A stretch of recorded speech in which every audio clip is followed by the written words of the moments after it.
evening, everyone. Thank you for joining us for our monthly meeting of the Fall River Historical Commission. The time is now 6:01 p.m. We're meeting today at the atrium of Government Center. It's also being recorded on Fall River Government TV, which will also be posted onto YouTube. Pursuant to the open meeting law, any person may make an audio or video recording of this public meeting or may transmit the meeting through any medium. Attendees are therefore advised that such recordings or transmissions are being made, whether perceived or unperceived, by those present and are deemed acknowledged and permissible. May I get a roll call, please? Connie Soler. Rick Mancini, here. Elizabeth DeBlock, here. Joyce Rogers present. And Jason Bouchard-Naraki, present. So we have 2 open seats.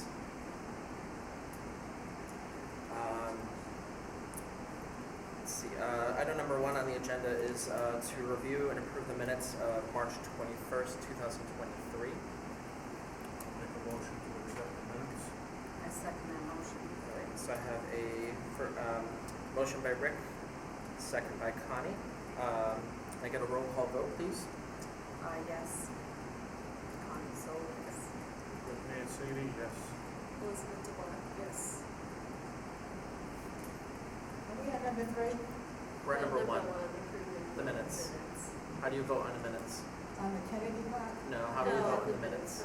Oh, all right. I just wanted to check. How do you vote on the minutes? I approve the minutes. Okay. And Jason Bouchard-Naraki, yes, on the minutes. Do we have any citizens input? The next item on the agenda is number 2, notice of intent to demolish. I received notification of demolition permit for 825 New Boston Road. I informed Carrie Ash in licensing that the building's not on the city's register. It's not on the national register. So the building, it's a non-historic commercial office that will be torn down to make way for a medical office building. So that was that. Item number 3 under correspondence. We have Fall River Arts Project here they're seeking a letter of support for a mural in Kennedy Park. So what am I coming up to the front and just introducing yourselves and what organization you're with. Certainly, great. My name's Katrina Myers. This is my partner, Chandler Hearn. We're with Fall River Arts Project at 505 Bay Street. And we reached out to you guys to get a letter of support to paint a mural on the Kennedy Park Maintenance Building. We've been in communication with the Parks Department, as well as the Olmsted Society and the Fall River Art and Cultural Coalition. And I should say the mural is of Frederick Law Olmsted, who is the landscape architect who designed Kennedy Park and a number of parks around the city of Fall River. We gave you guys copies of a couple of potential mock-ups. It won't be a big black and white image to be sure, but we're working with the Parks Department to hopefully make something more colorful and engaging for the community. We'd also like to incorporate a QR code to link to a website so people who visit the park and view the mural can get more information about Frederick Law Olmsted, Fall River's parks, and Fall River's history as well. We're reaching out to the Fall River Historical Society to help us draft some sort of language that is written by a historian rather than me who likes to paint. So we're looking for a letter of support. Nancy Smith on the Parks Board is going to be approaching the city for permission to paint the building, and we just want everyone's support in what we're doing. We understand it's a historical site, although the maintenance building might not be of that significance, but we'd love to hear your thoughts and answer any questions you guys may have. I can submit or pass around the I email. think I heard you mention the QR code. Yes. Could you explain that a little bit more? Because I know in the letter from the Cultural Council that the requirement is that you address the Americans with Disabilities Act on Yes. these murals. So I'd like to hear how you're going to do that. Yes, we're going to be including language about Frederick Law Olmsted on the actual mural itself. And the QR code is I'm not sure if you guys are familiar, it's that black and white image that looks digitized that you're seeing around more. It's a perfect square. So people who have cell phones that are connected to the internet can take a photo of it, hit a button, and be directed directly to a website. We're still in talks about whose website that would be. It could be Fall River Arts Project or the city's website as well, which I believe has, or will have this. I know the city is developing a new website, some sort of program to provide people who have seeing difficulties with the information on the page through some sort of audio transcription of the writing. So this is all getting sanctioned through the park board, Nancy Smith's group and the park board. Yes. And at what stage are you there? We have met with the park board, I'd say several times since November, the first to sort of introduce the idea, and the idea was actually put forward by the parks board, because we had said we'd love to do a mural on the maintenance building, and I think it was Representative, was it Mr. De Silva? Yeah. Who said, well, Frederick Law Olmsted, and we had actually been looking into the history of the park, because our location is right on Bay Street around the corner at 505, and was just interested in learning more about the city and what was going on and the farm that was there. And from there we contacted the Olmsted Society, or what were they called? Yeah, the Olmsted, it was just his 200th anniversary. It's Olmsted.org. It's through the National Parks Commission. I get the names confused. There are multiple There are. Olmsted organizations. This is the Federal Olmsted Association, and they gave us some old images of the parks. And we made those mock-ups, which we brought back to the Parks Board, and they said, this is great, we want to continue with it. And we've just been in the process of dotting I's and crossing T's and telling everyone in the city what's going on so we can get approval from everyone. Does continue mean you might look at other homestead parks and areas and Well, do murals there also? Is that- Hope, yes, that is. Actually, Olmsted has done 13 different parks and smaller areas in Fall River. It's one of the most densely populated of Olmsted's work. Who did city Central Park in New York, the Emerald Necklace. So he's grandfather of outdoor architecture. So that's a really wonderful thing that the city has going for it, and that's kind of why we thought of the QR code, because there's so much information. We want it to be a teaching moment, and there's just so much to teach. We get in there with brushes and do paragraph after paragraph. We want it to be visual, but then if somebody wants to dig a little deeper, that all that history's there, and maybe even get like a walking path between the parks, like really integrate. Would love to, but this is, the first step on a journey, hopefully. Yeah, so we're hoping, we started Fall River Arts Project last year, and last Early last April. So far we have hosted the Halloween parade, which took place on October 29th, and went relatively well. We're hoping to go bigger next year. It went well. We just want more Yeah. bands, more everything. And but yeah, we've been in communication with the city since then, and figuring out how we can contribute to the public art landscape of the city. And we think murals are a great idea. We want to do more of them. We talk to the Fall River Art and Cultural Coalition frequently and know how wonderfully the murals that they put up last summer were received, and think they would just provide a great marketing tool for the city to really portray it in a positive light, to show people, whoever visits, to show the residents about the city's history and about a really wonderful attribute that the city has in Kennedy Park and all of the Olmsted parks here. And what else was I going to say? I think that's it for now. Any other questions? I don't think so. Okay. Guess I'll vote. I'd like to make a motion in favor of getting the mural taken and put on the building, maintenance building and Kennedy Park. I'll second one. Go ahead. I'll second the motion. All right, so I have Awesome. a motion by Guys. Rick and a second by Elizabeth. I get a roll call vote, please. Connie Soul, yes. Rick Mancini, yes. Elizabeth DeBlanc, yes. I agree. Yes. And Jason Bouchard Haraki, yes. I will Awesome. send you the letter. Thank you guys.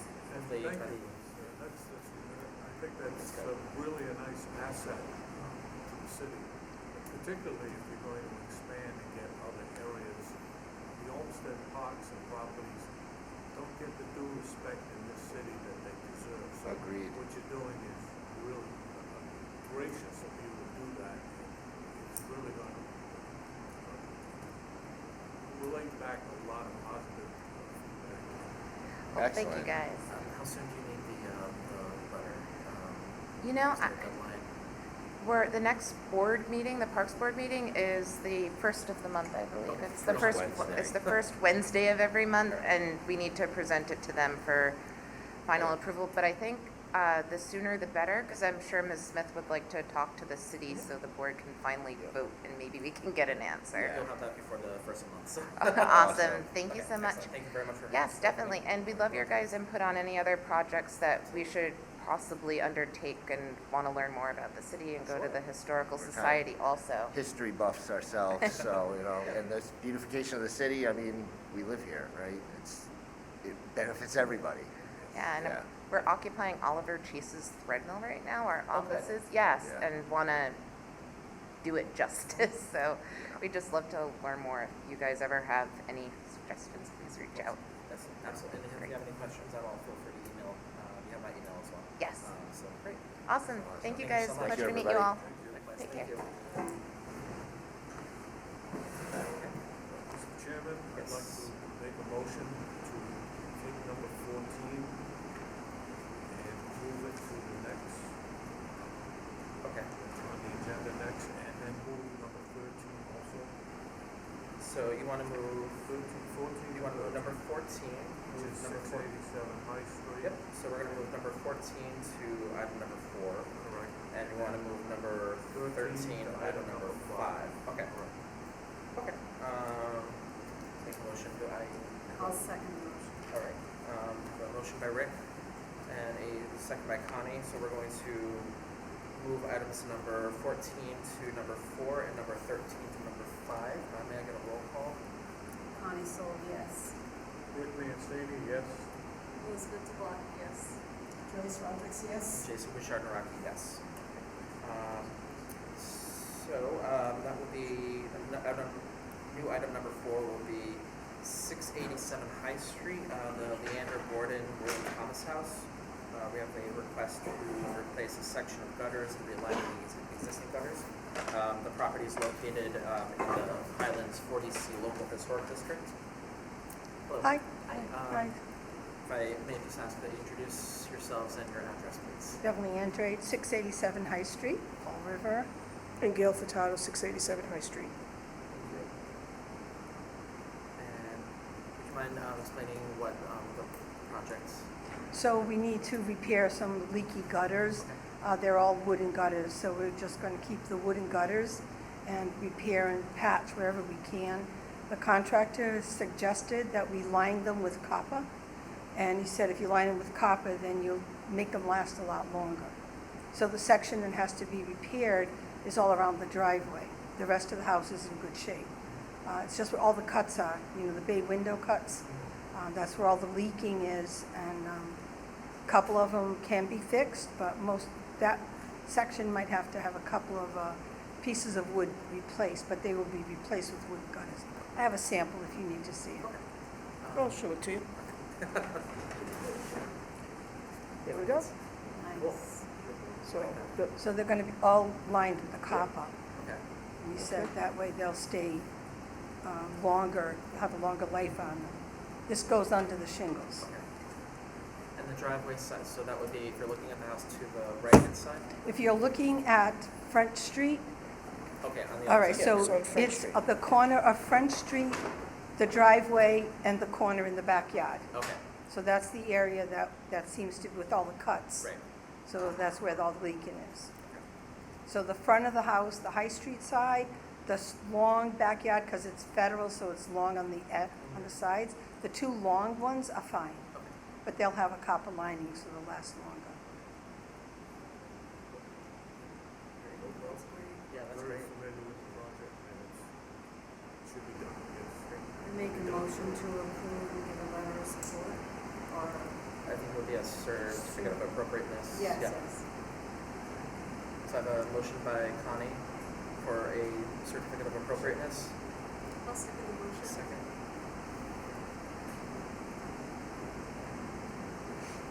All right, may I get a roll call?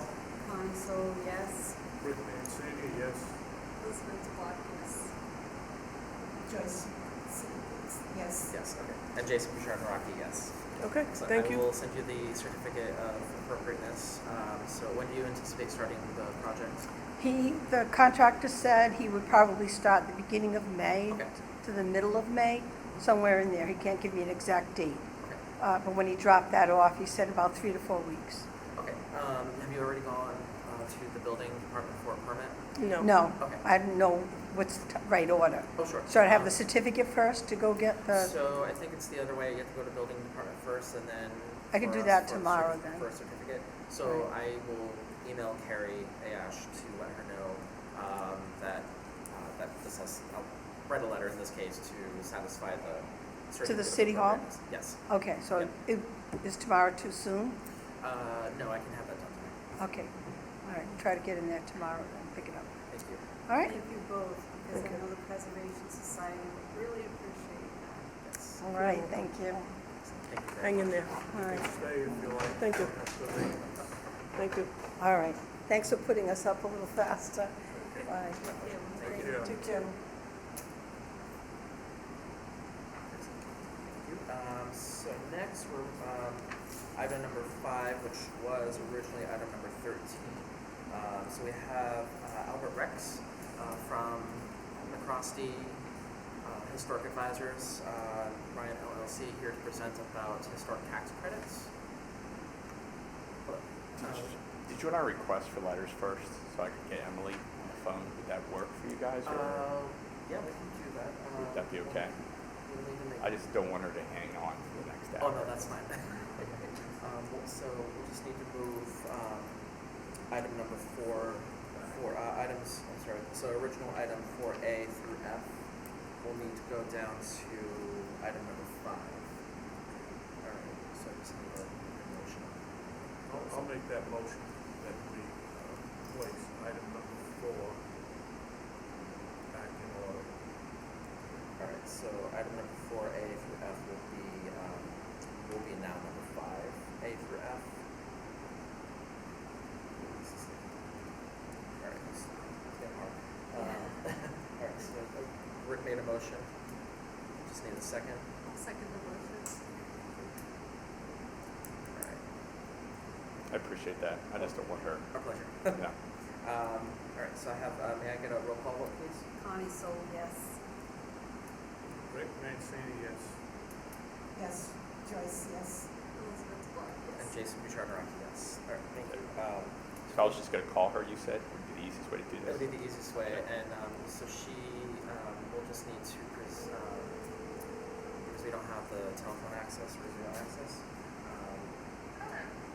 Hi, I'm sitting here. We'll not turn the volume up, so because we so can be heard.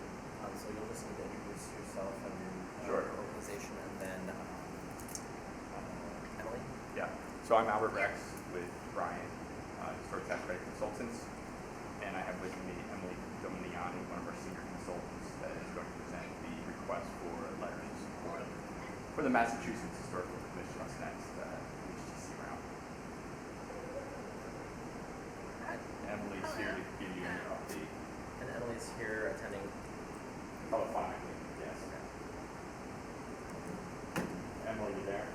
Yes, I'm here. Hi, this is Emily Dominiani, Hello. as Albert stated. So we have a number of projects that are reapplying for this round. You've probably seen the list already. There haven't been any fundamental changes to any of the projects that are reapplying. There were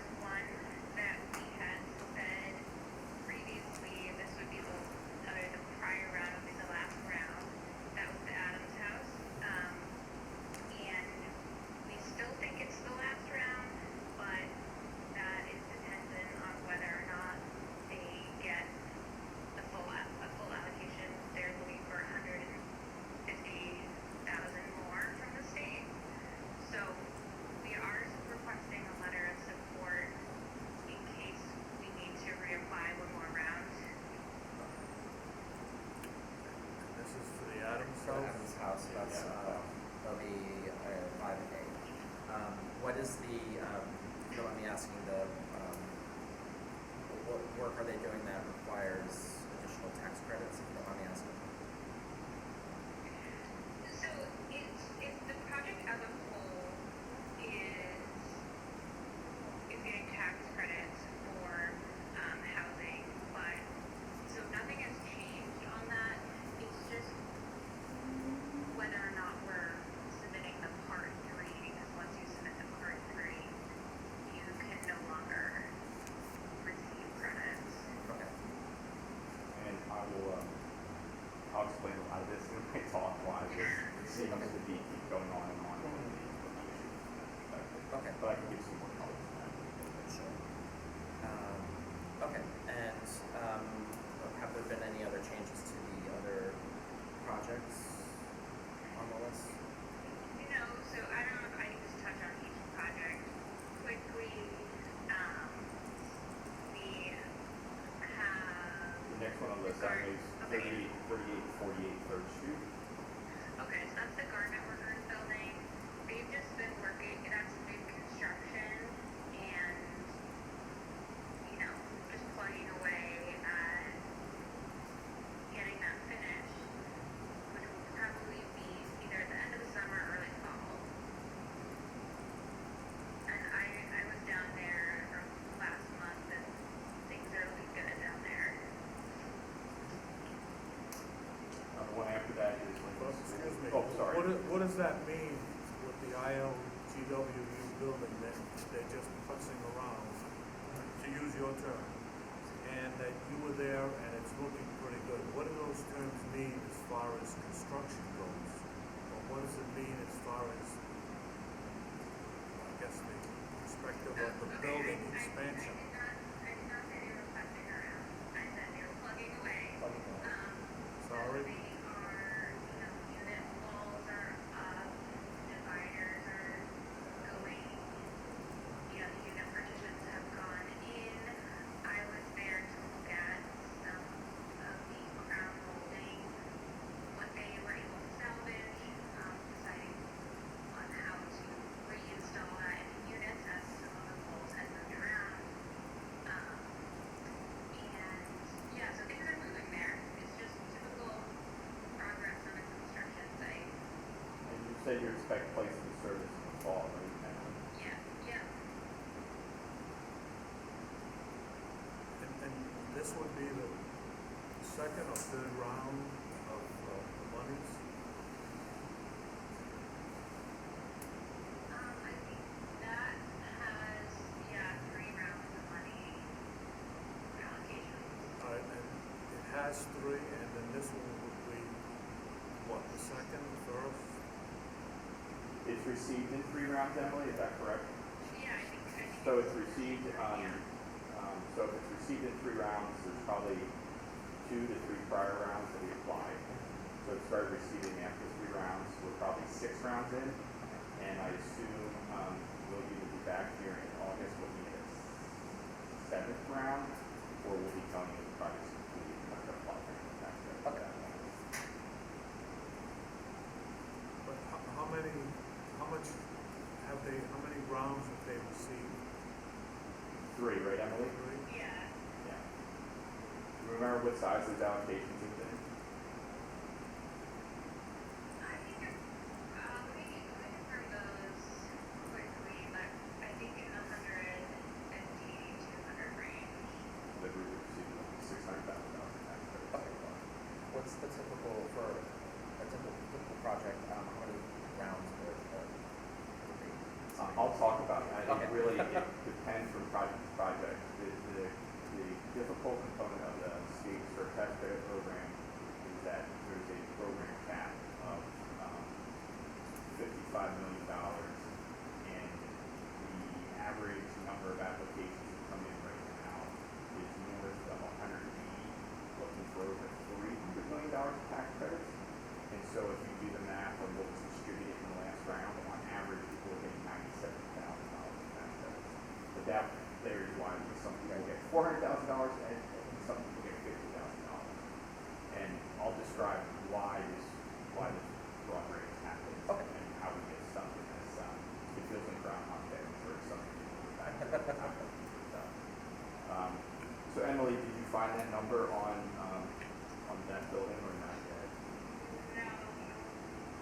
You want to go on to Lincoln School then, while you're looking at that? So Lincoln School is, we're not asking for a Okay, letter of okay, support fine. this time around. So it has been sold, right, Emily? It's been acquired by a new developer, and the developer's comfortable with the allocations he's received to date. It doesn't mean he will be going forward, but right now he's going to cease and desist from getting the state tax credits. Okay. And just develop it using the state tax credits acquired so far, and federal tax credits. Okay. Yeah, I know this work has started over there, at least with They've done, yes, and we're, obviously we're well engaged at the moment on making sure all the federal forms in place, trying to figure out, it's a lengthy details to get to. Notre Dame, Emily? So that one is, they've just been still trying to work out their construction docs on that. They were, last I checked with them, they had worked on the mechanical side of things, and that's just taking some time. So they haven't started construction, it's still all in the pre-construction, pre-development work still. Yeah, and as most projects have seen, costs have gone up, so it's even more crucial for them to keep getting allocations to make the project feasible. And they haven't, obviously, if they're pre-construction, they haven't applied for it.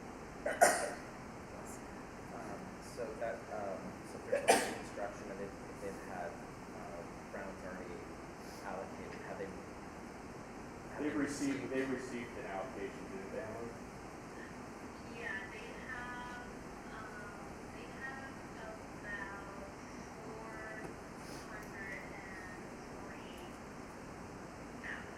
And what are the QREs in that project? What are they allocated, what's the overall cost?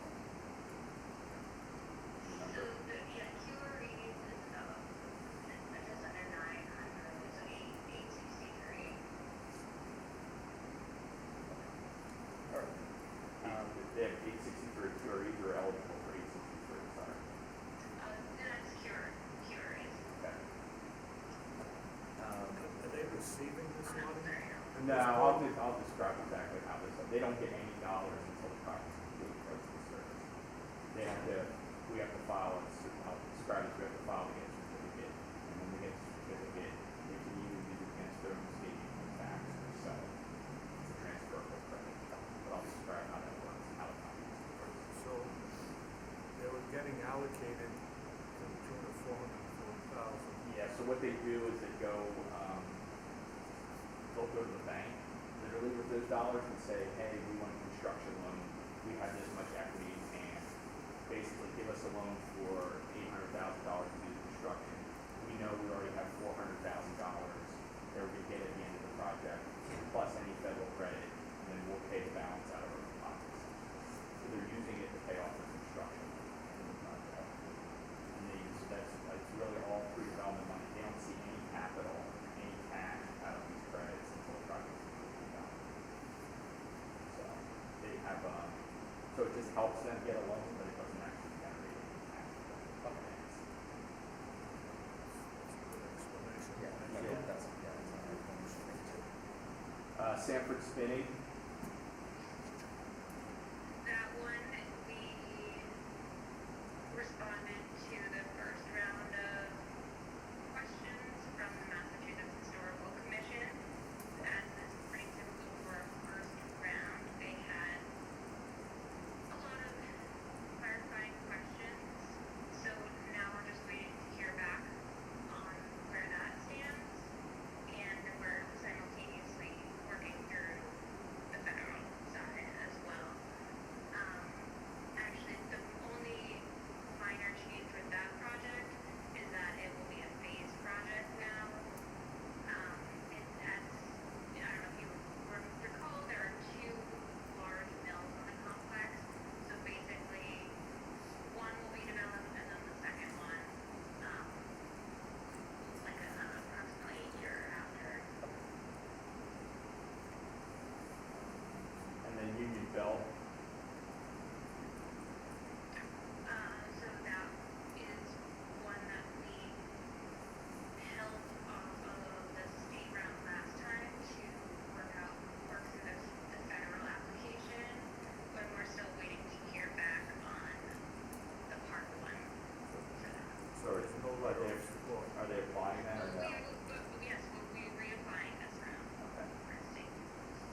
guess we've had a couple of meetings, and I've questioned whether we could get to look at some of these projects when they're well into construction.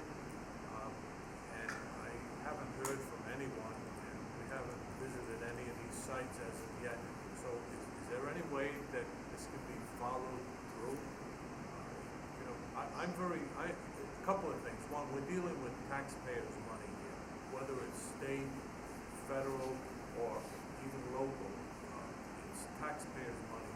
And I don't know, I just have a little, I like to look at some of this, get a good visual to make sure that we're working in the best interest of Yep. the general public. Hey Emily, let's talk, and we'll get back to you, Rick, on looking at Adam's house, which is close to complete. You can see what happens at the end of the project, and then we can look at Third Street here, because it's in the middle of construction. But I don't know. So if you're coming out, if you want to go back to Third Street, I know some of you have had gone to Third Street a few months ago. No, No, nobody's had money, definitely. So, Oh, okay. Yeah, then definitely. all right. So we can. I'm talking to. I can discuss this with Tony today or tomorrow. In fact, we're talking about something else on Third Street, and then Emily will track down the folks on Adams House. and is there anything, any reason why we can look at the Lincoln School and just see what? Yeah, you can look at. We could set up a time to meet with the school and see what's there. Yeah, we'd be happy to do that. So I'll work with Emily and see what that. Thank you. Sure. I think that's it, Emily. Okay. Emily, thank you very much. Is there any questions for Albert on these letters of support that are being requested?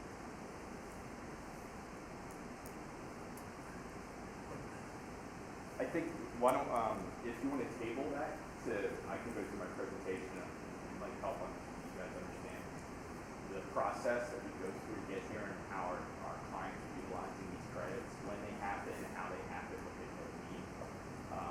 And it might answer a lot of the questions as to why every 3 to 4 months we're back here asking for more letters of support. I'll make that motion. It's table the section 5A through F until after the presentation. And then I can answer those additional questions. I think that'll be really. Okay. All right. So should I go forward then? I'll second that motion. Sorry.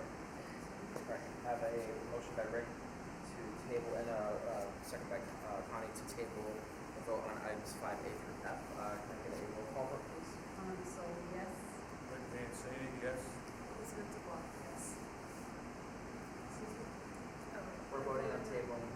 Tabling, the vote for the letter of support to be on. Yeah, all of them at the same time? Yep, we're just tabling the vote right We're now. tabling it, and then we're gonna move on to the presentation, and then we'll go back. Okay, I accept that. I think for that. And Jason Bouchard, yes, okay. I'm reading this in town. So that means item 6 would be originally number Mine is 13. not this, I was Okay. reading this, right? All right. Okay. So by now you know I'm Albert Rex. I'm principal of Historic Tax Credits at Ryan. We used to be McCroskey Historic Advisors, MHA. I was one of the 3 partners. Bill McCroskey was our founding partner, was based in DC. I had a partner, Alan Johnson, in Chicago. We decided to sell ourselves after Bill and Alan moved into retirement. As a group, we've been around 20 plus years. We've done thousands of these projects now, helped with close to $2 billion of equity. As of the time we joined Ryan last year, we had about 460 active projects across the U.S. And so we work in 45 states. We worked in Hawaii, Alaska, and we are currently also working in Puerto Rico because it's a territory they can get the federal credit. So that's kind of who we are. We have 40 employees around all those offices, and our Boston/Providence office has the most. We now have, I think, 13 employees in these locations. I thought I'd go through the federal historic credit very quickly to give you an overview because that plays in with the state credit. Just to get a sense of the federal historic credits really grew out of what's known as the Acts of '66. This is when the National Historic Preservation Act was created. It was in anticipation of the 200th the bicentennial. So 10 years before the bicentennial, they said, hey, we have this historic stuff, maybe we should do something about it. They created all these preservation laws and regulations, including the National Register of Historic Places, which is the list of historic buildings within the U.S. We'll talk about the National Register a little bit more. The Federal Historic Tax Credit actually started as a form of accelerated depreciation in 1976, became a tax credit in 1979 for buildings that were 20 years old. You get a 10% tax credit. In 1981, they got into this whole three-tiered system thing, and then finally in 1986, when Ronald Reagan, the last president that really touched the tax code, created the historic credit as we know it. He created two credits, one a 20% credit for buildings listed on the National Register, and one a 10% credit for buildings built before 1936 and not listed on the National Register. The 10% credit got wiped out in 2017 during some level of tax reform, and it was only, we didn't get involved in 10% credits, they were just really, you could claim them. So we're really talking about this 20% historic building credit. The program at the federal level provides a dollar-for-dollar credit on federal income tax. It used to be you could claim this credit all in 1 year, but it was changed in 2017 that it gets claimed in equal portions over 5 years. So at the federal level, it gets equal portions over 5 years. And again, it's a dollar-for-dollar reduction in federal income tax. So there's a form you can fill out. If you have $10 of historic credits, you can lower your income tax at the federal level by $10. This is 20% of all hard and soft costs directly attributed to the rehab. So this is important to realize because the state credit's slightly different. The calculation of hard and soft costs, which are also known as eligible costs, or QREs, qualified rehabilitation expenditures, are the same at the state level and the federal level. And basically, if you think about this, everybody thinks, oh, it's a historic credit, so it only applies to, you know, things that you do that are historic in the building, like put new trim in. You take the building, you turn it upside down, you shake it. If it doesn't fall out, it counts as a cost. So, and then all soft costs directly attributed to it. So you don't count acquisition, but you count things like all your architectural and engineering fees. You count interest during construction. You count tax carry. So when they pay their tax bill, they can count that. You count utility carry. There's all sorts of different soft costs. So if you had a landlocked building right here in downtown Fall River with no site around it, and you're rehabbing it, I would guess that, you know, less acquisition, probably 95% of the costs in that building could count towards these historic credits. And so basically you just take whatever that cost is, let's say it's $10 million, and you multiply it by 20%, you can earn a $2 million federal tax credit. And the credit, the federal program, there's two tests that you have to pass. One, you have to exceed your basis in the building. So that means if you buy a building and land, and the building value is $1 million, you have to spend more than $1 million in the building. So the idea is that this is a pretty high bar to reach, and that you're really spending real dollars to rehab these buildings. And the second test is the building must be a certified historic structure, which is either individually listed on the National Register or contributing to a historic district. And you guys actually have a lot of historic districts in Fall River. You have a pretty good coverage down here, which is impressive.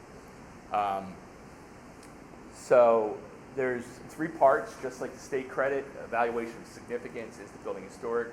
Description of rehabilitation, request for certification of completed work.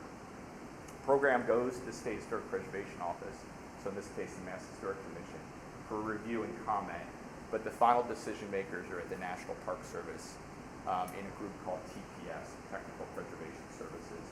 And basically the TPS people and the SHPO people are just like me and all of our staff. They all have a background in historic preservation. I have a master's degree. Most of my staff have master's degrees. Some have undergraduate degrees, but we all work in the field of historic preservation. The typical, for federal application fees, it's lower for projects that are under $3 million, but there's not a lot of projects that we work on particularly that are under that. So basically, you're spending $6,500 for an application to the federal government to get these tax credits reviewed. So buildings individually listed on the National Register already are known as certified historic structures, so they don't need a Part 1. You still need a Part 1 at the state level. You still need to fill out the forms, just because that's the way the state works. You can also submit a Part 1 that assures that the building continues to contribute to a historic district. So imagine a historic district was done in the 90s.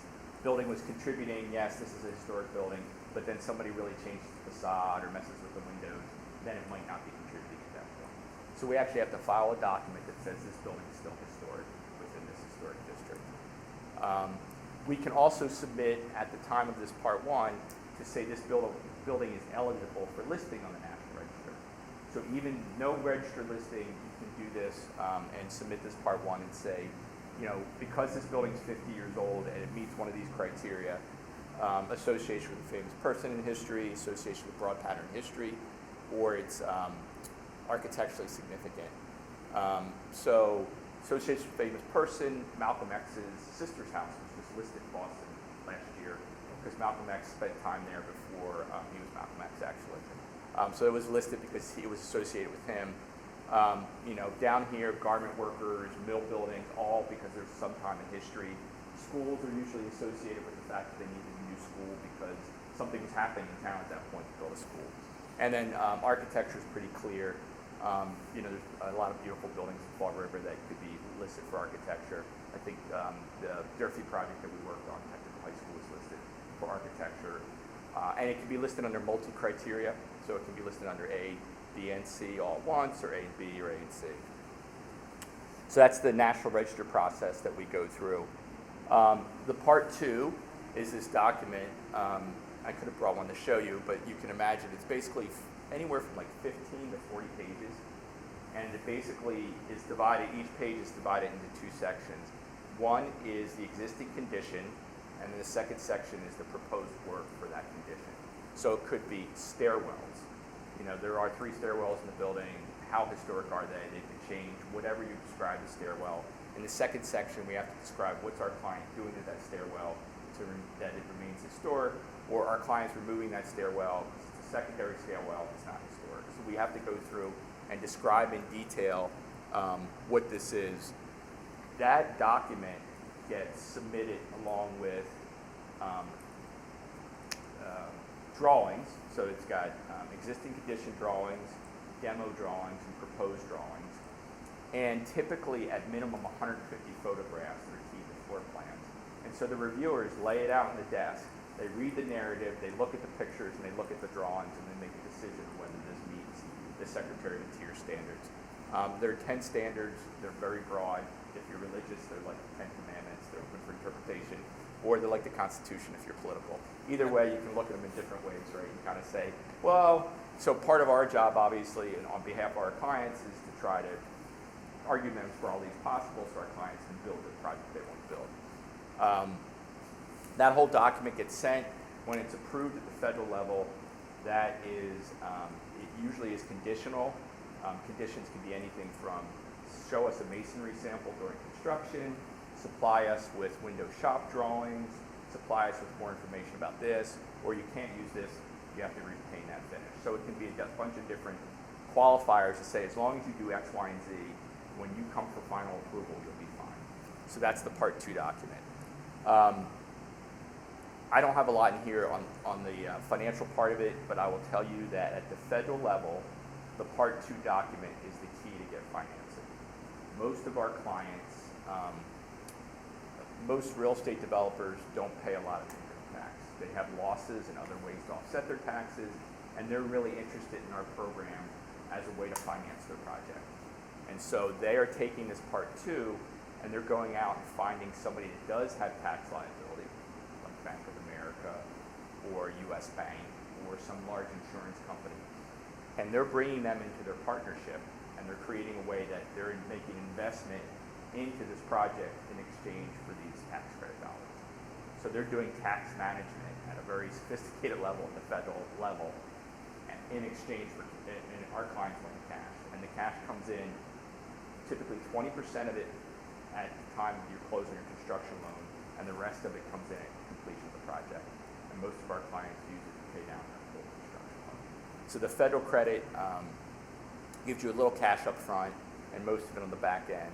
And there's a whole industry of accountants and tax attorneys built around how does this all work.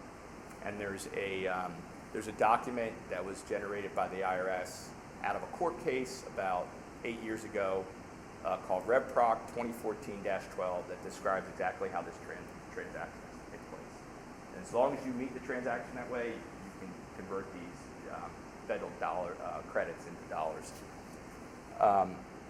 And then the final part 3 is a request for certification of completed work. So the part 2, between the part 2 and part 3, if let's say that something happens and it turns out that you had something approved in the part 2, but you can't do it. You can't save something or you need to make a floor plan change. We're allowed to submit amendments during the course of the project. When all the amendments are done and when you're getting your certificate of occupancy, bless you, at the end of the project, the part 3 is the final documentation, which is just a one-page cover form and a lot of pretty pictures showing that we did exactly what we said we were going to do in part 2. And that is the federal tax credit process. There's a lot of back and forth to it.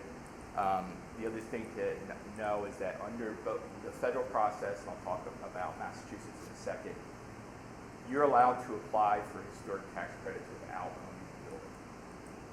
So the whole idea is that a lot of our clients will, negotiate a purchase and sale agreement, get into a purchase and sale, and then they'll start trying to get historic tax credits so that they know they can pay for the project, and then they'll buy the building.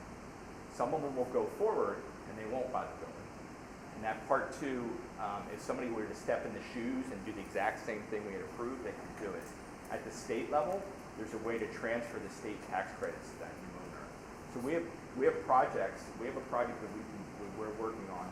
They started applying for Massachusetts historic tax credits in 2008, and this is the second owner, and they've applied. I'll just do the math. 2000. That's 14 years ago times 3. They've applied in 42 HTC rounds almost. I think they stopped for a little while, but that's how long. They never expire, and there's never been any clawback of state credits. On the federal side, it used to be as long as you had approved part 2 and you bought the project, you could step into the shoes of that developer, because it's not really a reservation of credits, the federal side. The other thing about the federal credit is that it's a guaranteed 20% of whatever you spend. So if your costs go up 20% during construction, you get 20% more in your tax credit. So it's a real, so it's a guaranteed number. And this was, federal credits were really, as I showed you in the original slide, they came out in '86.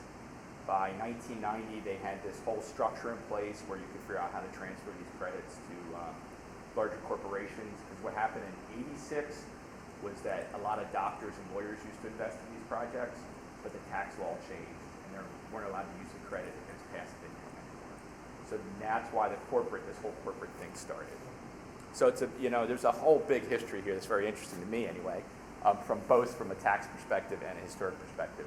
So '99 rolls around and states started introducing state tax credit programs because they saw how successful the federal program was and they wanted motivated people to utilize these credits.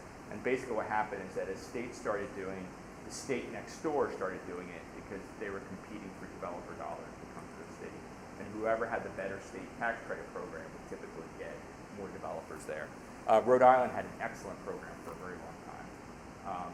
Uncapped, 30%, but it's a state that doesn't have a lot of income. So at some point they started realizing we're going to start running out of money here, like we need to maybe tamp this down a little bit. And they put a hold on the program, and they have to refile it every year. So anyway, here it is, 37 states. They all come in different flavors. Some of them piggyback. So New York State and Maine, you just apply for the federal credit, and as long as you get an approval, you get a state credit. Both New York State and Maine have per project caps. So you get up to $5 million in those states. New York's is based on census tract, so it's not being used in Manhattan. It's being used in other cities. Maine is not based in census tract, but there's a couple different tax tests you have to pass. But in both those states, they don't review them locally. They're a guaranteed $5 million or up to 20%. So if you have a $10 million project, you're guaranteed to get $2 million if you're getting it at the federal level. Connecticut's program's capped at $4.5 million now, but they also have an overall program cap of $31 million. Rhode Island's program's all messed up at the moment, but used to be really good. Texas has the best program in the country. It's a 25% credit, totally uncapped. I told you earlier about that basis test where you have to spend X number of dollars. Texas has no basis test. So you can go down in Texas and we have a project where we have a hotel project where our client has used it on 6 different projects. They did a project on a floor, got a Texas credit, turned around the next year, did another project on a different floor, got a different Texas credit. No, they didn't use any of the federal credit. So anyway, you have all these credits all over the country. Massachusetts credit came out in 2004. I think that's the next slide. So program history, it was led by Preservation Massachusetts, which is a statewide advocacy group in conjunction with the National Trust, the Boston Preservation Alliance, and the State Historic Preservation Office. It was Jim Igo was at the Preservation Massachusetts. National Trust was Marilyn Fenolosa, an attorney that helped us. The State Historic Preservation Officer was Kara Metz, and I was the executive director of the Boston Preservation Alliance. So I was in the nonprofit role back then. And we decided in 2002 that we really needed a state tax credit to compete with other states. It was passed in 2003. The thing that was difficult was that we were presenting an uncapped program and looking at a per project cap, but when it went into the legislature, they created a capped program. So in 2004, there was only $10 million of credit available throughout the entire state. That, as you'll see in the next slide, kept going up. So in 2005, they made it into $15 million. And then in 2006, they made it into $50 million. And they actually had this look-back provision. So in 2006, the MHC had $100 million worth of historic tax credits that they allocated that year. And then finally in 2018, they increased it up to $55 million. So you can see there hasn't been much of an increase in the amount of credit available over the last 18 years. What you'll see is under allocation history, the next paragraph down, there were 15 applications in 2004, 5 recipients getting $8.1 million in credit. So they basically, the secretary gave out, because it all goes through Secretary Galvin's office, he is the ultimate decision maker. The Mass Historic Commission is under the secretary. He basically distributed it all in one round. To give you a sense of scale, here we are 56 rounds later. So in the last round, there was $17,410,000 allocated, which is about average. If you multiply that by 3, that's about $55 million a year, right? So the average is about $17 million a round, or MHC average is about that. There were 181 projects allocated to. So if you do the math, that's $96,188 per project. This is the reason we're back in front of you all the time. It's because, we'll talk about it actually in the next slide. That round, this round 56, there are actually 206 total applications. So there are 19 plus 6, 25, 25 projects that did not receive an allocation. And in total, they were looking for $304 million in tax credits. And this is only the first round of the year. We only have, $55 million to allocate. And hence, again, the reason that the average allocation is like $96,000. That allocation can spread. The smallest allocation I've ever seen for one of our clients, I think, is $50,000. The largest allocation was in 2004. One of our clients got $3 million. Not much in between. There were a couple big projects, and Fenway Park got a lot of money back then. Liberty Hotel was one of our projects. Charles Street Jail got a lot of money. But there were a lot less projects applying for it, so there was more money available, especially in 2006 when they had this change from 15 million to 50 million. So again, this is one of the reasons you get so many applications is because it comes out in dribs and drabs. So if you think of an average size project in our industry, an average size project is $15 to $25 million. They're going to get they're eligible for $3 million in tax credits. If they're only getting $200,000 a round, they're getting $600,000 a year. There's a long way for them to go to get up to 3 million. We tell our clients that on average, and I haven't done the math in a long time, I used to keep all these statistics, that if you're looking for more than $2.5 or $3 million of tax credits, you shouldn't pencil in 20%, you should pencil in 10%, because that's probably what you're really going to get from the project, from the program is 10%, given all the competition that's out there and how long you have to apply to get these things. So program description and rules, again, it's a competitive program is one of the problems. Has the same qualified historic structure piece, except that you'll notice a couple things. In the actual regs, it says not to exceed 20%. So when it says not to exceed, that leaves it open that it doesn't have to be 20%. Where the federal credit is a guaranteed 20%, the state credit is anything below 20%. So it could be 10%, it could be 5%, it could be 18%. It's all over the map. Smaller the project, the larger you typically get percentage-wise. If the mass credit, if you're not using the federal credit with it, you just have to be eligible for listing on the National Register. You don't actually have to be on the National Register if you're just doing a mass project. And I can give you this PowerPoint afterwards for you guys to have. I mentioned that there's a 100% basis test with the federal credit, that you have to spend 100% of your, the basis test is basically your value in the building. Mass test is only 25%, so it doesn't have to be a super substantial rehab. There was a private letter ruling. So private letter rulings are things attorneys can file for their clients, either at the federal level or at the state level. In this case, it was sent to the Department of Revenue to clarify some things, and in that letter ruling, one of the things that came out of it was basically stated that for the purposes of the state tax credit, nonprofits could be seen as taxpayers. So nonprofits aren't allowed to use the federal credit. They have to form a for-profit subsidiary. Like they have to put it into a taxable entity to use it. But the state credit idea was we can let nonprofits use it. So like certain museums or buildings that don't want to put their building in a for-profit subsidiary can still use the state credit in Massachusetts. It used to be a higher percentage that do it. I'm not sure as many do it anymore. The credit is fully transferable.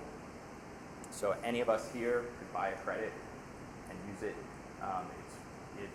But it doesn't really happen that way. It's much more of an industry.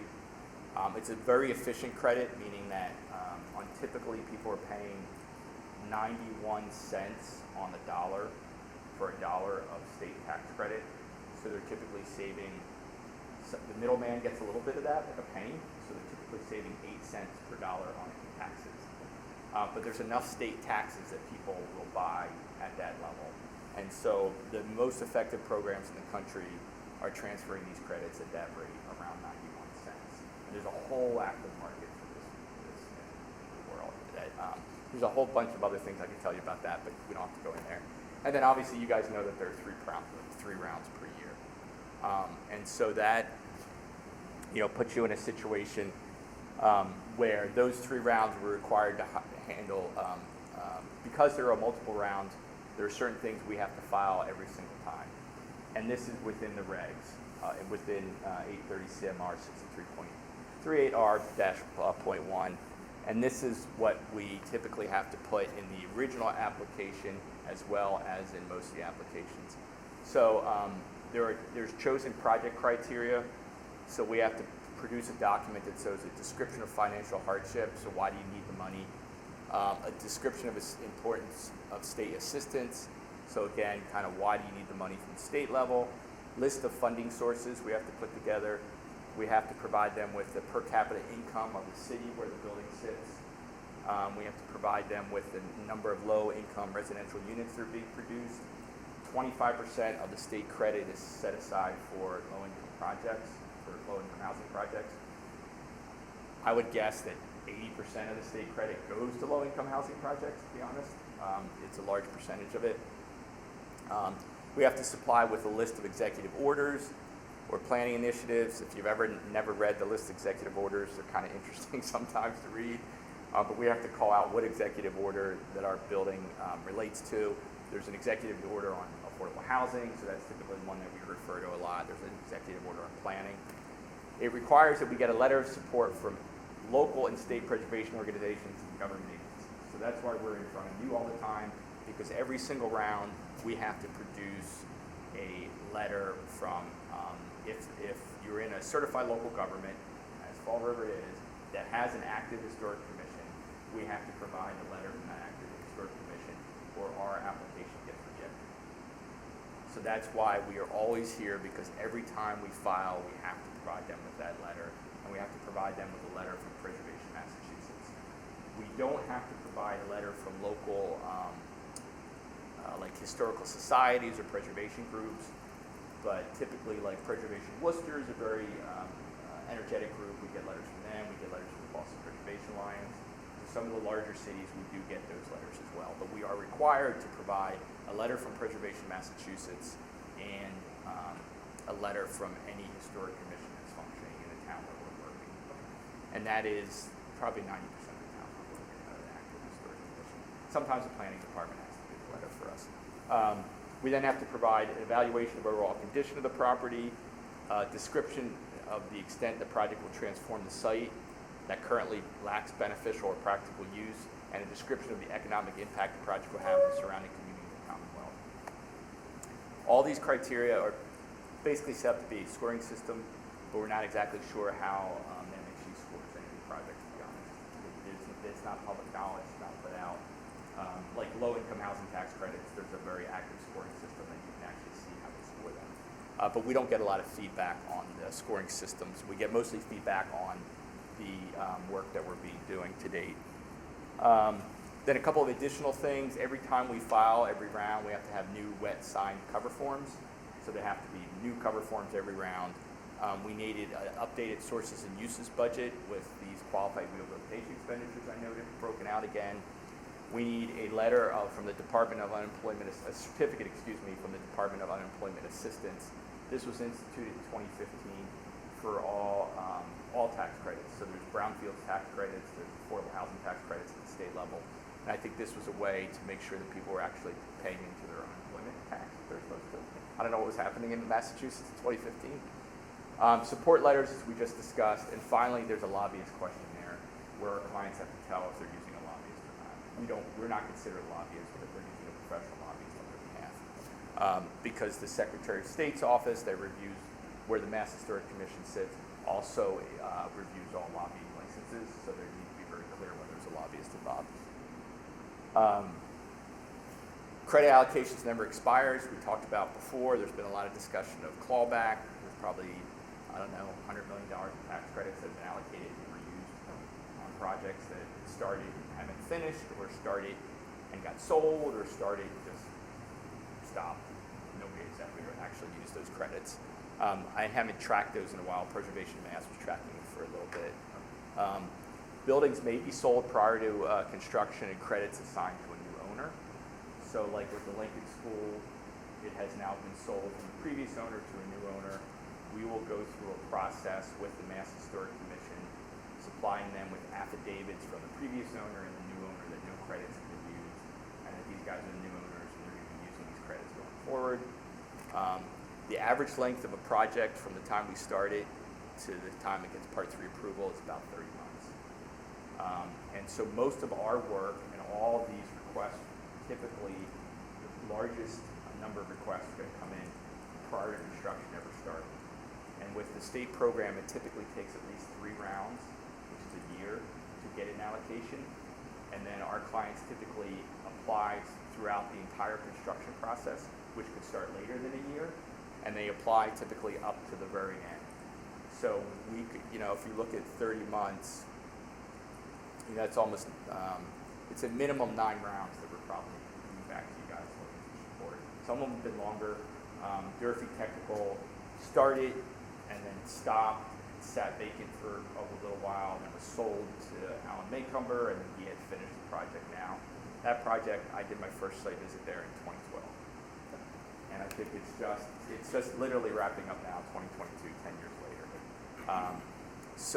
And as I said here, many projects will apply to 4 to 5 rounds prior to start of construction.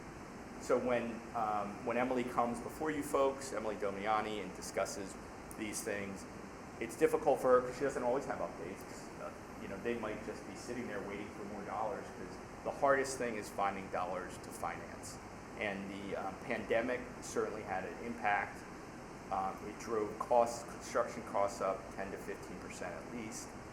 It drove supply costs up 10 to 15%, really slowed things down. And then, things like just even getting architects and construction companies back up to speed after laying people off. So there's been a lot of delays, and we're still feeling that in our industry. Even though we're a solid year outside of COVID now, we're still feeling some of those delays and cost overruns. So, for instance, with the Adams House, because of cost overruns, they've placed most of the building in service, but because they haven't placed the whole thing in service, they're still eligible to continue to apply for sewer credits. And that's why they're doing it, because they're trying to fill that gap in after the cost overruns. But they have one very small portion of their building they haven't placed in service yet that they're working on. So that's, I think that's it in a nutshell. It's a lot of information, but it's an incredibly, it's a rewarding thing to do. We love our projects, but it gets very complicated. And a lot of it is because of the program having an overall cap and being so competitive. And our clients are starting to get letters now. In the last 2 years, we've gotten letters that say, thank you very much for your application. We received 204 applications this round for $340 million. We're not giving you any more. And that's a hard letter for our clients to get, because they're expecting that money to finish the project. So it's a little bit of a sliding scale. So if you can imagine, you go to the bank, let's say to buy a house, and all of a sudden a house costs 20% more, right? In the middle of buying it, or let's say you're constructing your own house and it costs 20% more, where are you going to get those dollars? And so that's why this money is so important to our clients, because it really backfills. And in some places, but for the credits, these projects wouldn't happen. A lot of times they're twinned with affordable housing credits, because, for instance, I know for a fact in Worcester, the market rents and the affordable rents are identical. But on the affordable side, you can get a ton of different credits that can offset your own money being spent. The only thing you get on the market rate side is historic credits. So most people will just do affordable housing because it makes more financial sense as opposed to development program. So, and the MHC and the NPS, obviously their big focus is, are we keeping these buildings historic? So we spend a lot of time looking at window drawings, talking about plaster work, talking about storefronts, a lot of that, but there's a whole other aspect of this program about the financial side and how these credits work. So that's a big overview, a lot of stuff there, but Thank you. hopefully it's informative to some degree. Yes. A couple of questions. Sure, absolutely. Just one is there, I noticed you mentioned that there's PowerPoint. Yeah. That'd be great. Yes. I'll send it, Stacy, yeah. And then he can distribute it. Sure. So there's a lot of information, and I'm sure it's extremely in-depth, and we're not at that point. Yeah. What we're getting here, I think, is giving us a pretty good. I'm trying to give you an overview of, of how this process So works. we get a little blemish here and there that Right. bring the truth out. That's good. A couple of questions. Sure. And Lance has mentioned some of them. It says, so every round, if someone applies, and I'm using numbers here. Sure. It might be 10 rounds Yeah. that they're going to apply for, get, start, finish the Correct. project. They're allowed 10 rounds. Yeah.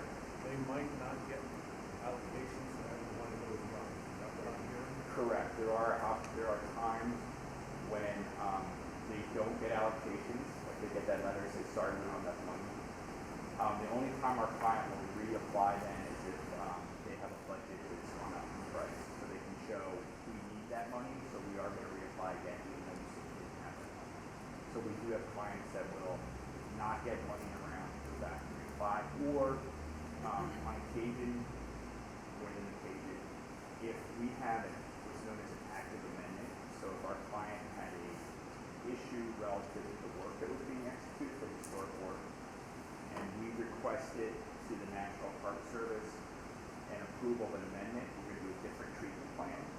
If that amendment's under review, the state will not allocate to the project during that review period.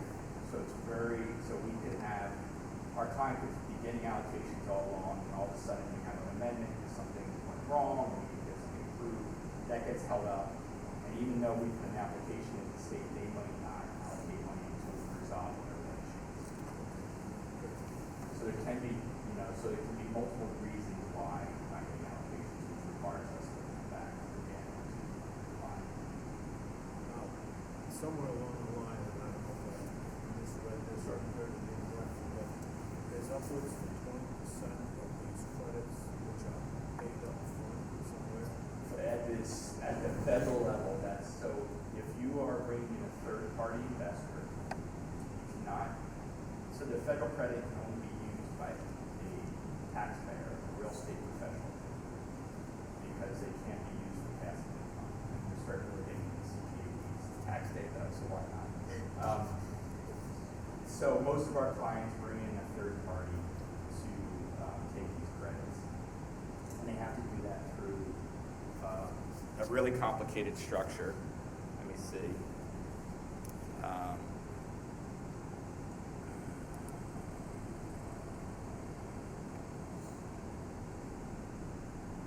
me see if I have it here.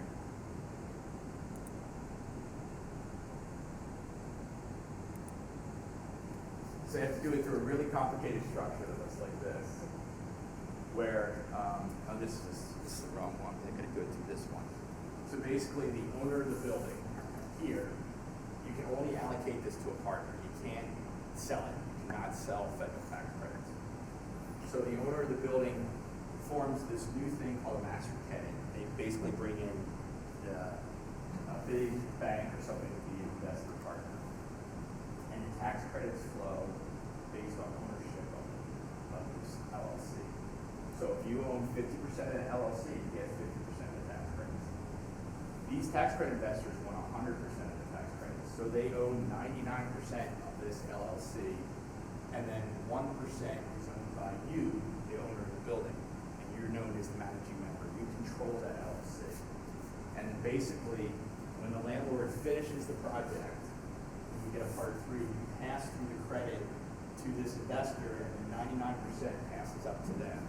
And they're your partner for 5 years. And in exchange for that, they'll give you 20% of that amount up front. So let's say it's $5 million. They're going to write you a check for $1 million before you start construction. They will then give you another $4.5 million when you place the building in service. And they'll hold back a little bit for that part 3 document. They are then your partners for 5 years, and they're taking 2 to 3% interest on that money they gave you. And at the end of 5 years, you're giving them 5% of whatever they put into the deal to exit, and then you collapse this. So it becomes a really complicated structure, and that's the way it typically works. And that's how you bring federal credits into these projects. And I think every project that we're doing with you has some level of federal credit engagement. So they're going through something like this, or they're using the credit themselves to serve the tax. And if they're doing that, they're not getting any cash up front. They're just using it as a way to pay their taxes. The federal credit, once you receive it, as I said, it's in 5-year tranches now, so you get 20% a year over 5 years. You carry forward for another 15 years after that. So you can use that federal credit for 20 years total. Actually, I guess with the rule change, you can carry it 20 years afterwards. So some of our clients don't pay tax for a long time at the federal level. So that's where that 20% And at the end of that 20 years, it's time to sell the building. Yeah, well, they've already, they own the credit. They probably sold the building after 5 years. We have clients that typically Depreciate it. yeah, they get rid of it. So, but they still have the tax credit to use. Interesting. So yeah, so this is why, and it's a fairly complicated financial process to get these credits. So that's why every dollar counts towards this. How, in terms of, for example, after final payment's been, the project's complete, you gotta receive the tax credits, and work that was detailed that, I think I know where you're going. So there's is there a, like an easement, I guess? yeah, so there isn't, so when they created the credit program, they didn't want to make it, like, so, some of our clients, some states have real estate tax abatement programs where you can get lower real estate tax for historic buildings. They have a great method. Almost all those projects require that you're designated as a local landmark. When they create the federal tax credit program, they didn't want to make any kind of thing that went in perpetuity because they're worried real estate developers are going to use it. So after 5 years, at the end of what's known as a recapture period, you can do anything you want to the building. You can sell it, do anything. If you do something bad in those 5 years, like rip out the windows, you lose a portion of your tax credit. If you sell the building during those 5 years, you lose your tax credit. If you dissolve a third of the partnership during those 5 years, you lose your tax credit. If you become 100% nonprofit use, which would be leasing 100% of the building to a nonprofit for a term of 20 years, you lose the tax credit. There's a lot of ways to lose the federal tax credit. Massachusetts has a similar recapture. Texas, I mentioned, is going to recapture. You can do anything you want today after you get federal taxes. So anything you want after 5 years, You can do anything. You could demolish it. You can do anything you want. or you would remove the historic. Yeah, you can take all the, if it had, if you look at that, it has a beautiful balustrade at the top, you could rip the balustrade off. Yeah, That's really well, what's the local. but- Are there, let me just back to what we're looking at. Sure. Are there any preservation restrictions placed No. on any of this? no, typically no, only on, as you said, on state tax credits, you get reservation restrictions and then Up to 5 years. yeah, that's it. But to be frank, now that I've been doing this for 17 years, I've never seen one of our buildings get messed up later on.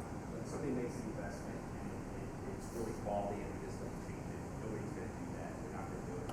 It costs money. What we do see is that some of our real estate developers will do apartments and they'll put low-end kitchens in. At the end of 5 years, they will go back, because this has to be income-producing property, so they have to be rental apartments. At the end of 5 years, they'll go back and put building has kitchens in and sell them to condos. Because they don't have to be rental apartments anymore. So that's what we see. We don't see a lot of people looking for buildings. It just doesn't happen. As I said, you get restrictions when you get local tax abatements typically in most states. And then obviously if do you have CPA? I don't know. Yeah, so you have to have a restriction for CPA. Preservation. Yeah, you have to have a PR that floats with the deed. But there is no deed restriction here. And the concern was the developer when they used the program. And to be frank, it's turned out that, as I said, I don't know how many projects we're going out that developers have seen, but I've never seen anybody mess up the building after this. But even the preservation restrictions are on the building. Yeah, to some degree. I mean, you have to think of the historic, the tax credits interior and exterior, where most of the yards are exterior, they're not going to be interior unless you get like a gear building or something like that. You're doing something as local council or something. There are a couple buildings in the city that have bills that their restrictions are, they were installed in the 1980s when was the Durfee Union Bill, and those are, so those are But they're on the exterior or interior and exterior. interior as well.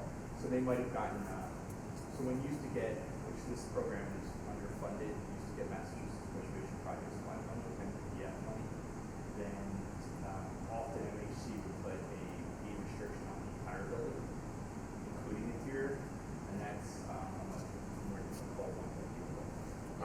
East Hampton Town Hall, East Hampton, Massachusetts, we're working on that building, that has a deed restriction on it, we're required to go with it. CPC on the CPA, deed restrictions written per building. Yeah, right, and it's typically, you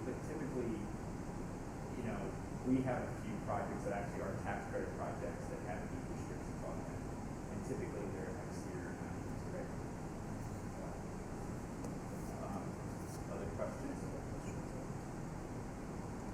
This was the one-on-one, I can give it to you some other time. Actually, I do have a question. Sure. I think you sort of answered it already, or, so do you think people purposely plan to draw out a project a little bit longer so they can get the? No, I mean, we have communications with our clients. I think, to be frank, time is money, so they would prefer to finish them quicker.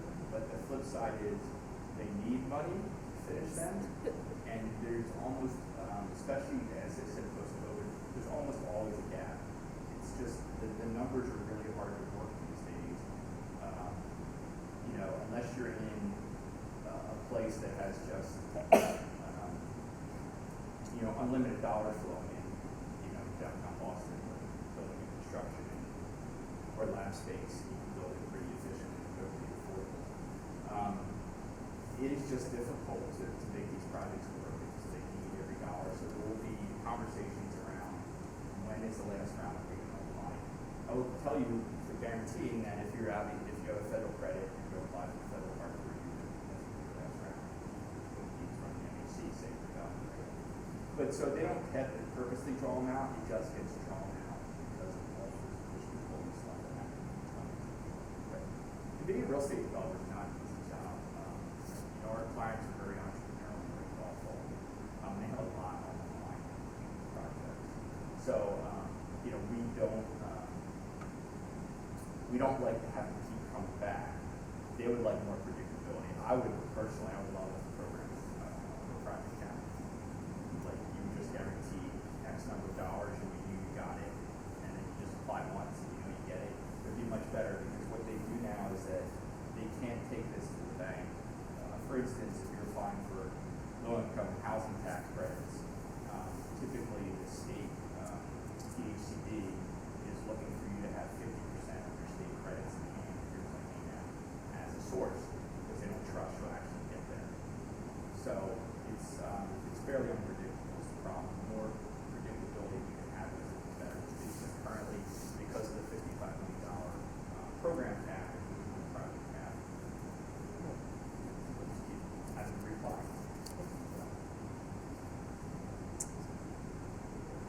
Any other questions? Love to have you come back another time. Give us a little more in-depth. We can. I will. If you guys go on a site visit, I'll walk around with you. That would be, I'll give you some more depth. I would really entertain it. Okay. No, I'd be happy to join one of the site visits. I like all the projects. Thanks. Out of curiosity, so we always want to expand our national register districts. We have plenty. We have districts that have not been, areas of the city that have not been touched yet. So say when we go through the process, we get a district established or expanded, what are those buildings, once it's finalized with the state and the National Park Service, are those buildings? They're all eligible. So they're eligible for state credits as soon as you find it. If you've submitted a DOE, determination of eligibility, they would be eligible for state credit. As soon as they're listed on the register, they're eligible for the federal credit. And just to give you a sense, the federal credit's 50 years. We're working on a building right now in 1974 that got a national register listing. So we're working on a lot of, we started working on a lot of the 70s that are being converted to residential, which are very interesting. Like this. Yes. So we're starting working on, we just did a big Brewless building meeting. Okay. Where we actually had to maintain, Not there yet. we had to maintain the ceiling and displays and stuff, which is just crazy. But But we're the only ones over the highway. there you go. Yeah, we're the only ones on the You're highway. one of the highways. So it's unique. So someday somebody will be doing this when you move out here. Any other questions? And then are there any additional questions about our application at this point, or did that help kind of answer why they came? Yeah, we'll bring that back Okay. forward. So, what do I want to bring? I'll make the motion, terminate this discussion. Yep. And then we'll bring up item 5, roll call, which is 5, A, B, F. Okay. You want to vote on it independently, or do you want to vote on it? We need to motion to do them all at once. We got them reviewed. Yeah, except one didn't require a letter of support right now. Yeah, so all except that. You want to make that motion? I'll make the motion to group together number 5, A, B, D, E, and F to approve letters of support motion, do I have a second? I'll second. All right, can I get a roll call vote, please? Console, yes. Rick Mancini, yes. Elizabeth DeBock, yes. Joyce? Yes. Yes. And Jason Bouchard-Rocky, yes. Great. So, excellent. Thank you for your Thank you support. very I'm much. looking Appreciate it. forward to visit some of these properties. I will work with Emily to make that happen in the next couple of weeks. I and the rest of this board have a vested interest in making sure that tax money, the taxpayers are giving out this money, and that it's spent in a good fashion. It is spent in a good fashion. And to get a look at it and say, yes, it is primary. Yeah, I understand that. Appreciate that. So we'll make sure we get some site visits scheduled with the buildings that we discussed, and we'll go from there. And I'll be on at least one of them. Excellent, thank you. Lovely, great to see that. Okay. Yes, thank you so much. And I'll for- send you the presentation. Yes, Thank you so much. yes, thank Sure. you very much for taking the time to meet with us. Sure. today. It's very helpful and very informative. Thanks for inviting me Oh, to you're join welcome, you. Sarah. Thank you so much. See you later. Bye now. Thank you. Have a good night. Okay, so I need to get a motion to bring everything. So that was 5A, so original item 5 is now 6. And back in order. I'll make a motion to take the former item 5, now 6, bring it back and follow the current agenda order. Can I get a second, please? Yeah, I'll second that. Okay. Motion by Connie and a second by Rick. May I get a roll call vote, please? Console, yes. Rick Mancini, yes. Elizabeth DeBock, yes. Joyce? Voted to be back to what number? 7. Well, I think it's 6. okay. Yes. It was 6. I- And then the 6 or 5. Was it? It was 5. Yes. And yes, okay. Did you vote yes? Joyce? Did you vote yes? Yes. And Jason Bouchard-Haraki, yes.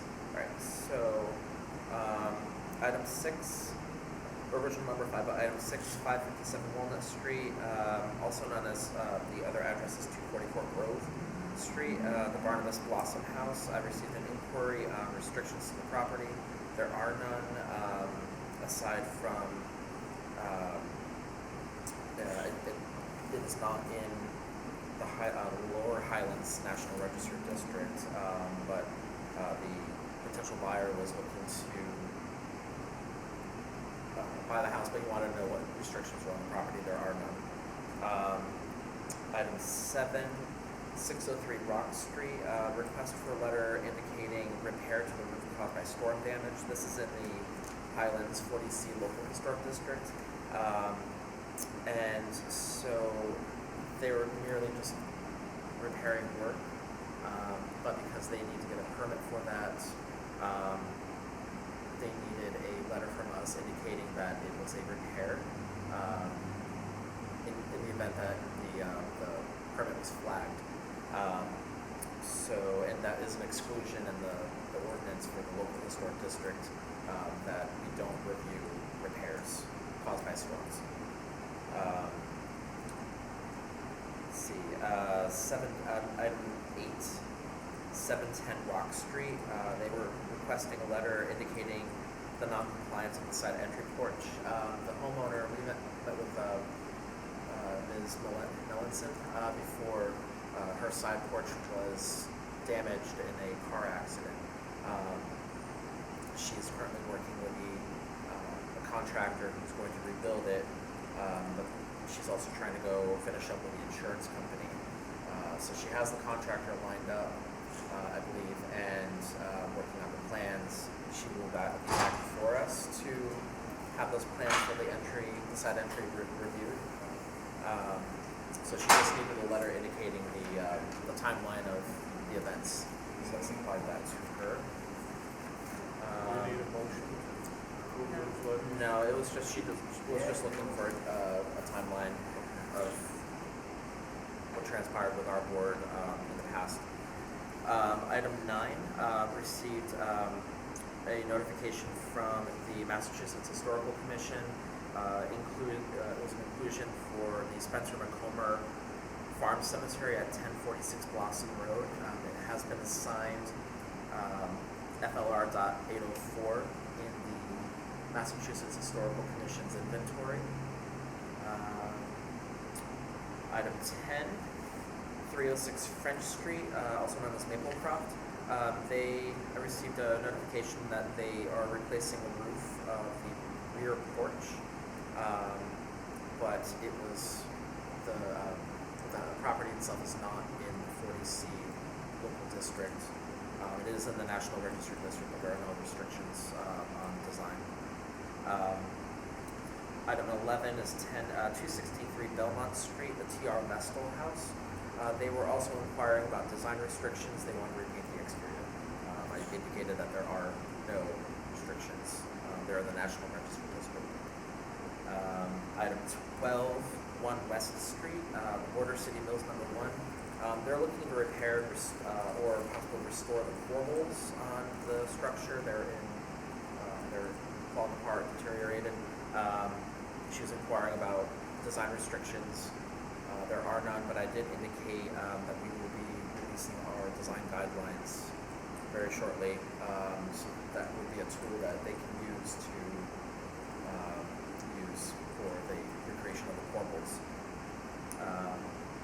And item 13, I did send, there were 3 documents. One of them was actually quite large, 173 pages. So I did provide the first 5 as the overview. So this is regarding the downtown Fall River National Register Historic District expansion. The area form and statement of significance has been submitted to the Massachusetts Historical Commission. So we will be meeting with that planner relatively shortly. Once he receives comments from MHC, there will be an opportunity for us to make any changes to and ask questions for the expansion, but it's covering from Bedford Street south to down South Main Street to I believe Williams Street, including all the properties along that stretch. So it's fairly detailed. It's very significant. So Is the presentation going to be made to this board? yes, yeah. So he's not quite there yet. Part of the requirements, he does need to meet with property owners. He needs to have public hearings on that, so that we'll be working with him on that when the time comes. And then the last one, under old business, this is item 14, was an update in the design guidelines. Dominique she's anticipating having the edits finalized by Friday. So once that's handled and finalized, we will get that produced. I'll have copies made up. We'll have this distributed to the homeowners in the 40C and have copies made up for the applicable departments here and us as well, and then put onto the city's website. So we'll have that. So a long time coming, but I think we're finally near the end of that. And that is what I have. We're going to maybe hand out design guidelines to the planning board. Yes. And zoning boards, I think, so they can. Yes, and I would also like to make just bring it up and make a presentation to City Council so they are well aware that we have this tool. Yes, and maybe hand out, Yes. we have enough guides to the council as well. Yep. So that's that. Do you have any questions, any comments on any of the items that we brought up today? I just want to say that presentation was very enlightening. Yes. Very enlightening. Yeah. That answered some questions. So, yeah. A lot of it was coming back to me from my school days. It's interesting about somehow the states are just various, and all of like Texas, for example, that's Yeah, well, and part of the master's degree, I did a policy review of different states in the area, looking to made a case of why Rhode Island should use Yes. the rail. But that's not happened yet. So our next meeting will be held on Tuesday, May 16th. I get a motion to adjourn the meeting. It is 7:37. June the 19th is going to be another one of those Mondays where it's a holiday and the CPC is going to try and move to Tuesday. So the 20th will normally be our meeting, so someone has to go on the 20th. So the other thing too, we have, the governor extended the virtual hearings. We can move around if we need to. If we don't want to meet in person, we have that flexibility. They've extended it until I think April of 2024, so we can do a virtual hearing, which if there's a meeting going on here, in person, I think we can schedule a Zoom unless they're not on this one. So, we can be flexible. So may I get a motion to adjourn the meeting at 7:37? I'll make a motion to adjourn. Second motion. Thank you. And may I get a vote, please? Roll call vote. Connie Sol, yes. Rick Mancini, yes. Elizabeth Black, yes. Yes. Please. And Jason Sharparaki, yes. Thank you very much.